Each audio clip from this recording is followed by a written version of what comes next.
Hi everyone.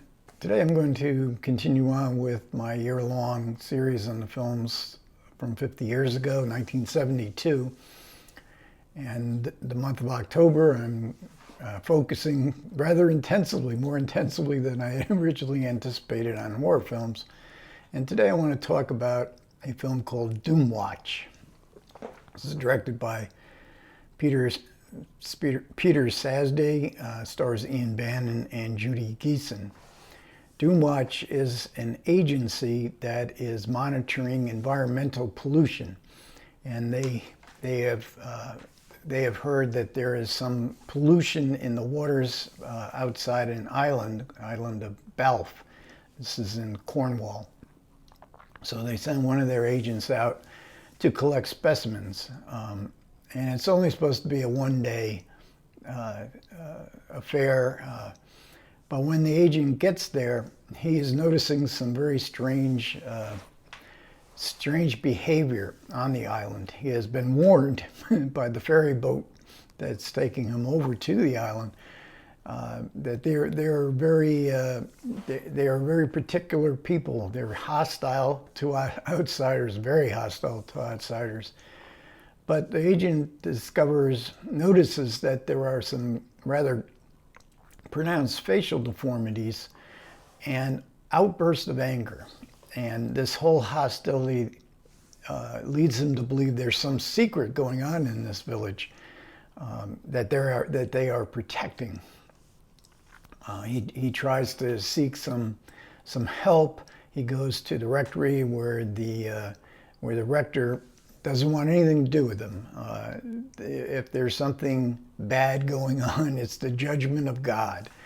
When the agent says, well, you know, I'm here for science, scoffing at science. And there's intimations that the islanders are inbred. So the rector feels this is the judgment on whatever is going on, and the agent doesn't really understand exactly what it is yet. So they don't believe in the science. The villagers don't believe in the scientific evidence. They're fearful of outsiders. They're fearful of change, and they don't believe that. And they don't even believe the physical evidence, which is right in front of them, that something is wrong and something needs to be done. They just feel that as a tribe they are under attack. So this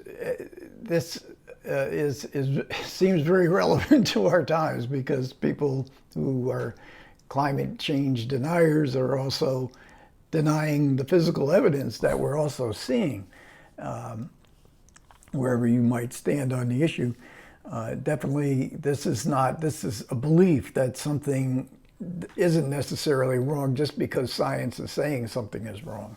And this is sort of encapsulated in an island, in a smaller tribe, whereas we're confronting it in the entirety of the world, in the entirety of our whole atmosphere.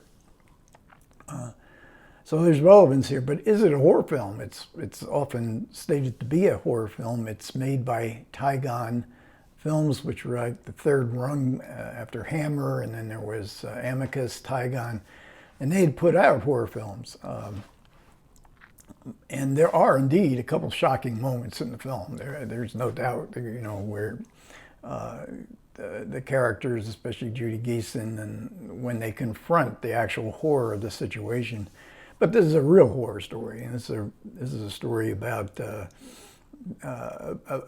reality, the horror of reality, as far as ecological destruction.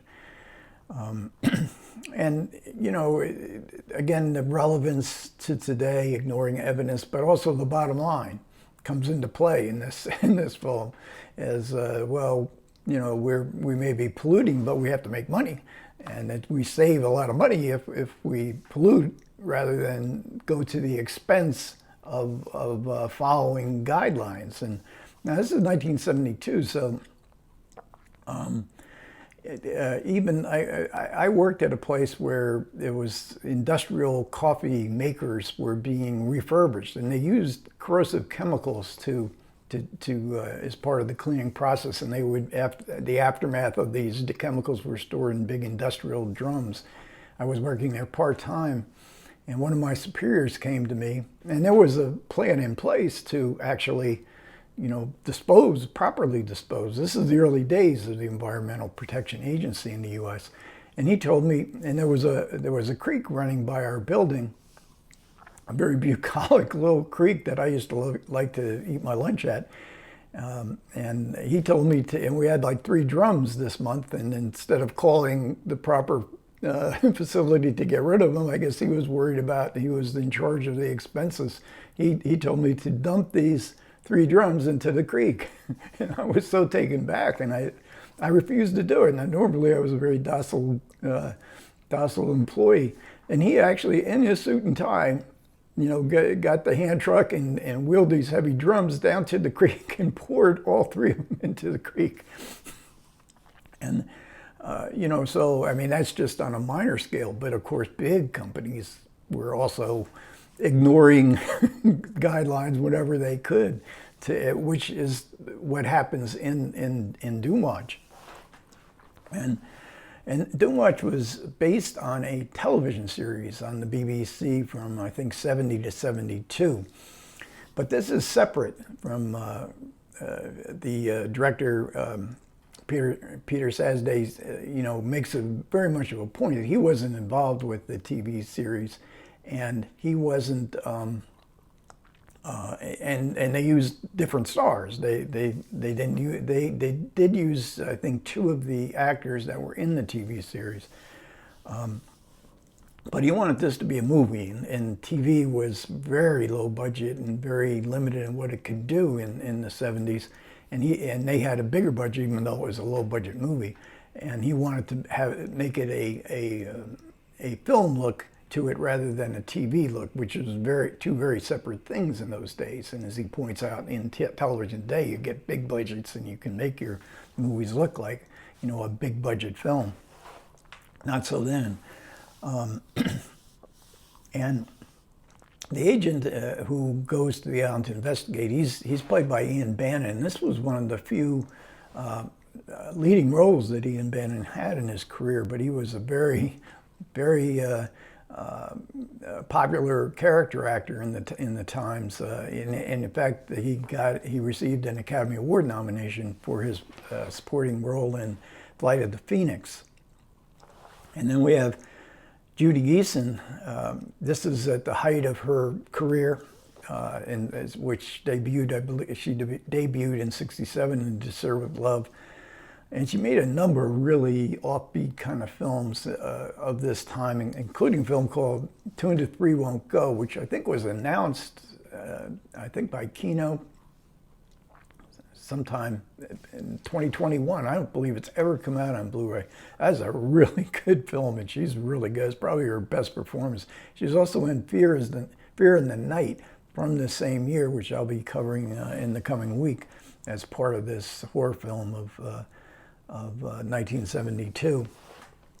She gives an interview, and it's about 6 minutes and this, I guess, is around 2015, something around there. And she talks about DOOMWATCH. It's way too short. It's only like 6 minutes. I would have loved to have had her go through an interview with her throughout her career, especially that early part of her career, because she soon after DOOMWATCH, she goes to LA and becomes a television actor, and she's still appearing in TV shows today. George Sanders pops up as an admiral who was skeptical of this pollution and defensive, like, I didn't pollute anything. And other really good character actors here, Percy Abert, another veteran of Robert Aldridge movies, always a good presence. And Sasday himself had this, I think, his 4th feature. He was I had never heard of him before. He was born in Hungary, but he trained as in the director's course in BBC in the 1960s, but then made 3 feature films for Hammer Films. What his most proud, he is the most proud of, Hands of the Ripper. And he talks, and he gives a really nice introduction. He doesn't give any spoilers away in the introduction, so you can you can watch that without fear that he's going to tell the story.